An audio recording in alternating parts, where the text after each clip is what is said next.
घर में श्री यंत्र रखते ही दौड़ी चली आएगी मां लक्ष्मी। जान ले स्थापित करने का सही तरीका। जी हाँ, क्योंकि अभी महालक्ष्मी का त्योहार आ रहा है, यानी दीपावली आ रही है, दीपोत्सव आ रहा है, तो उसमें आप श्री यंत्र स्थापित कर सकते हैं। नमस्कार, मेरा नाम आचार्य राजकुमार है और मैं गणपति ज्योतिष संस्थान के YouTube और Facebook चैनल के माध्यम से यह जानकारी आपको दे रहा हूं। हर व्यक्ति चाहता है कि उसके पास कभी धन दौलत की कमी ना हो, जिसके लिए वह मां लक्ष्मी को प्रसन्न करने में लगा रहता है। कहते हैं मां लक्ष्मी कभी भी एक स्थान पर नहीं टिकती, लेकिन अगर किसी व्यक्ति के घर श्री यंत्र है तो मां लक्ष्मी की कृपा हमेशा उस पर बनी रहती है। श्री यंत्र को सभी यंत्रों में सबसे शक्तिशाली यंत्र कहा जाता है। इस यंत्र को अपने घर में स्थापित करने से आर्थिक परेशानियों से छुटकारा पाया जा सकता है। श्री यंत्र को मां लक्ष्मी का यंत्र माना जाता है। अगर किसी व्यक्ति को धन संबंधी समस्याओं का सामना करना पड़ रहा है तो उस घर में श्री यंत्र स्थापित करना चाहिए। धन की देवी मां लक्ष्मी की कृपा प्राप्त करने के लिए श्री यंत्र की पूजा बहुत ही प्रभावशाली मानी गई। कहा जाता है कि श्री यंत्र की पूजा करने से मां लक्ष्मी की विशेष कृपा प्राप्त होती है। इसीलिए लोग अपने घर में श्री यंत्र की स्थापना करके पूजा और आराधना करते हैं। यदि विधि विधान के साथ श्री यंत्र की पूजा की जाती है तो वहां सदैव सुख, संपत्ति, सौभाग्य और ऐश्वर्य बना रहता है। यदि आपने अपने घर में श्री यंत्र की स्थापना की है या करने जा रहे हैं तो इससे संबंधित नियमों का पालन करना भी बहुत बेहद जरूरी है। यदि इन बातों को ध्यान में न रखा जाए तो श्री यंत्र पूजा करने का उचित फल नहीं होता है। सनातन धर्म में शुभ मुहूर्त का बहुत महत्व होता है।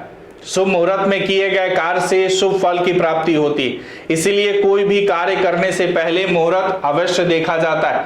यदि आप अपने घर में श्री यंत्र स्थापित कर रहे हैं तो किसी योग्य ज्योतिषी से शुभ मुहूर्त में जानकारी अवश्य ले लें। अगर घर में श्री यंत्र रख रहे हैं तो उसे भी पूजा स्थान में रखें और देव समान ही नियमित रूप से पूजा करें। शुक्रवार के दिन मां लक्ष्मी के साथ श्री यंत्र की पूजा अवश्य करें। इस बात का ध्यान रखें कि एक बार श्री यंत्र को स्थापित करने के बाद रोजाना उसकी पूजा जरूर करनी चाहिए। इसकी पूजा न करने से आपको कोई लाभ प्राप्त नहीं होता। इसके अलावा इसके नकारात्मक प्रभाव भी पड़ सकते हैं। कोई भी यंत्र आकृतियों या चिन्हों अथवा अंकों को उकेर कर बनाया जाता है। किसी भी यंत्र का पूर्ण लाभ प्राप्त करने के लिए उसका सही तरह से बना हुआ होना अति आवश्यक होता है। यदि आप श्री यंत्र को घर में स्थापित कर रहे हैं तो भली भांति जांच ले कि श्री यंत्र सही बना हो या गलत। गलत श्री यंत्र की पूजा करने से कोई लाभ प्राप्त नहीं होता है। श्री यंत्र को स्थापित कैसे करना है वो पूरी जानकारी आप इस वीडियो से हासिल कर सकते हैं। श्री यंत्र को स्थापित करने के लिए सबसे पहले स्नान आदि से निर्वित होकर साफ कपड़े धारण कर ले। इसके बाद श्री यंत्र को पंचामृत और गंगा जल से स्नान कराकर शुद्धि कर ले। इसके बाद ईशान कोण में एक लाल कपड़ा बिछाकर उस पर श्री यंत्र स्थापित करें। श्री यंत्र को स्थापित करते समय ओम श्रीं ह्रीं श्रीं नमः का जाप जरूर करें। श्री यंत्र स्थापित करने के फायदे क्या है? श्री यंत्र स्थापित करने से घर में लक्ष्मी का वास होता है और धन की कभी कमी नहीं होती। व्यक्ति को नौकरी में तरक्की मिलती है और धन का अभाव नहीं होता। शास्त्रों के अनुसार घर में श्री यंत्र स्थापित करने से वास्तु दोष दूर हो जाते हैं और घर में सकारात्मक ऊर्जा का वास होने लगता है।